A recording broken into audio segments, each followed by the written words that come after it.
warahmatullahi wabarakatuh. Selamat berjumpa kembali anak-anak bersama Bu Nita. Pada kesempatan kali ini kita akan belajar tentang tema 6, subtema 2, pembelajaran 1, perpindahan kalor di sekitar kita. Sebelum memulai pembelajaran, marilah kita berdoa terlebih dahulu. Berdoa, mulai. Selesai.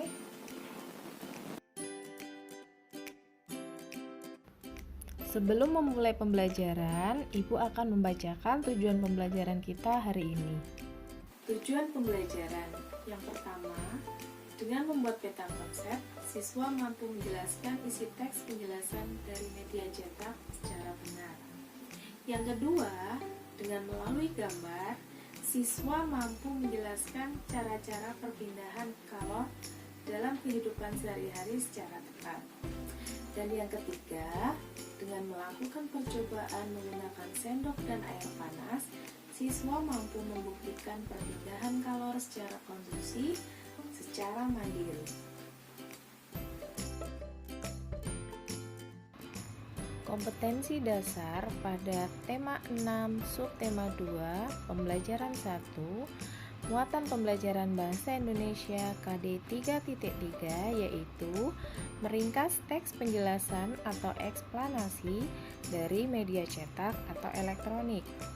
Pada KD 4.3 ialah menyajikan ringkasan teks penjelasan atau eksplanasi dari media cetak atau elektronik dengan menggunakan kosakata baku dan kalimat efektif baik secara lisan, tertulis maupun visual.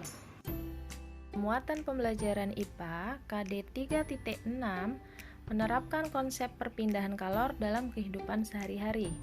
Sedangkan KD 4.6 melaporkan hasil pengamatan tentang perpindahan kalor. Tahukah kamu mengapa api kompor dapat memanaskan isi panci sehingga sayuran yang ada di dalamnya menjadi matang? Panas dari api kompor berpindah ke dalam panci. Kemudian panas tersebut berpindah ke dalam air sehingga air menjadi panas dan sayuran yang ada di dalamnya menjadi matang. Nah anak-anak, bagaimana panas dapat berpindah? Ya, betul. Panas dapat berpindah dari benda yang memiliki suhu tinggi ke benda yang memiliki suhu lebih rendah.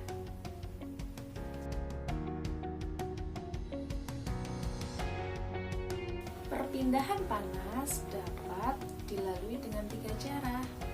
Yang pertama yaitu dengan cara konduksi. Yang kedua adalah konveksi, dan yang ketiga adalah radiasi.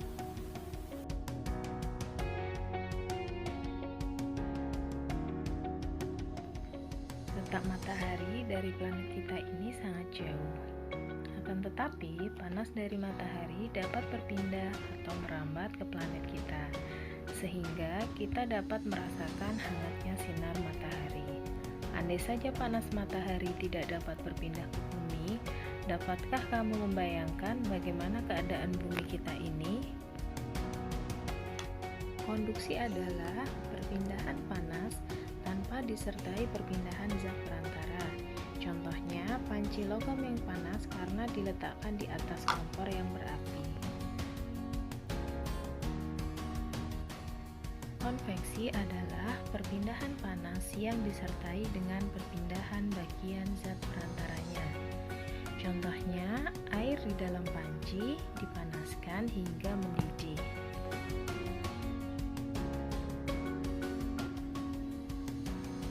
Radiasi adalah perpindahan panas melalui pancaran yang tidak membutuhkan zat perantara.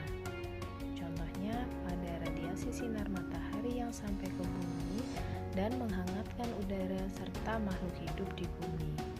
Selain itu, ketika kita berada di dekat api unggun, maka tubuh akan terasa hangat.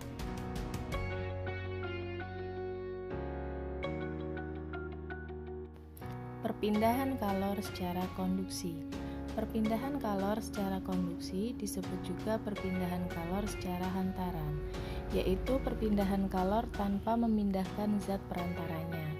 Pada peristiwa perpindahan kalor secara konduksi, yang berpindah hanya energi kalornya saja. Umumnya, perpindahan kalor secara konduksi terjadi pada zat padat.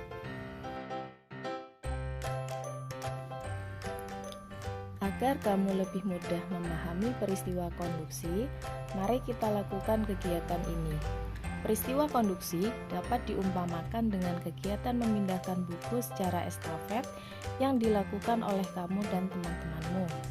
Buku yang dipindahkan secara estafet kita umpamakan sebagai kalor, dan orang yang memindahkannya sebagai zat perantaranya. Ketika kamu dan teman-temanmu memindahkan buku secara estafet, yang berpindah hanya buku itu saja. Sedangkan kamu dan temanmu sebagai perantara tetap diam di tempat, tidak berpindah. Begitu pula dengan peristiwa konduksi. Hanya kalor yang berpindah, zat perantaranya tetap. Saat kamu membuat teh dan memegang salah satu ujung sendok yang dimasukkan ke dalam air panas, apa yang terjadi? Lama-kelamaan ujung sendok yang kamu pegang juga akan terasa panas. Peristiwa tersebut merupakan salah satu contoh perpindahan kalor secara konduksi. Pada perpindahan kalor secara konduksi, kalor akan berpindah dari benda bersuhu tinggi menuju benda yang suhunya lebih rendah. Peristiwa konduksi juga dapat kamu jumpai pada saat kamu memasak. Pada saat kamu menggoreng, ujung spatula yang kamu pegang akan terasa panas, walaupun ujungnya tidak bersentuhan dengan api kompor. Setrika listrik merupakan alat yang cara kerjanya menggunakan prinsip perpindahan panas secara konduksi. Ketika setrika dihubungkan dengan arus listrik, maka arus listrik akan mengalir melalui elemen pemanas. Panas dari elemen akan berpindah ke bagian alas besi setrika yang tebal. Baiklah anak-anak, berdasarkan bacaan tersebut, coba kalian temukan hal-hal penting yang ada pada dalam setiap paragraf. Hal-hal penting pada paragraf pertama yaitu perpindahan kalor secara konduksi atau hantaran, yaitu perpindahan kalor tanpa memindahkan zat perantaranya dan biasa terjadi pada zat padat. Pada paragraf kedua, yaitu pada peristiwa konduksi hanya kalor yang berpindah, zat perantaranya tetap. Sedangkan pada paragraf ketiga ialah pada perpindahan kalor secara konduksi, kalor akan berpindah dari benda bersuhu tinggi menuju benda yang suhunya lebih rendah. Pada paragraf keempat, peristiwa konduksi dapat dijumpai pada saat memasak. Ujung spatula akan terasa panas walaupun ujungnya tidak bersentuhan dengan api kompor. Nah, pada paragraf kelima, hal-hal penting yang bisa kita peroleh yaitu setrika listrik menggunakan prinsip perpindahan panas secara konduksi. Arus listrik mengalir melalui elemen panas yang berpindah ke bagian alas besi setrika yang tebal. Itulah hal-hal penting yang bisa kita dapatkan dalam setiap paragraf ya anak-anak. Sudah paham ya? Baiklah anak-anak, setelah kalian menemukan hal-hal penting dari bacaan pada setiap paragraf, tuliskan beberapa contoh peristiwa perpindahan panas secara konduksi yang kamu ketahui. Pastinya sudah kalian tulis ya.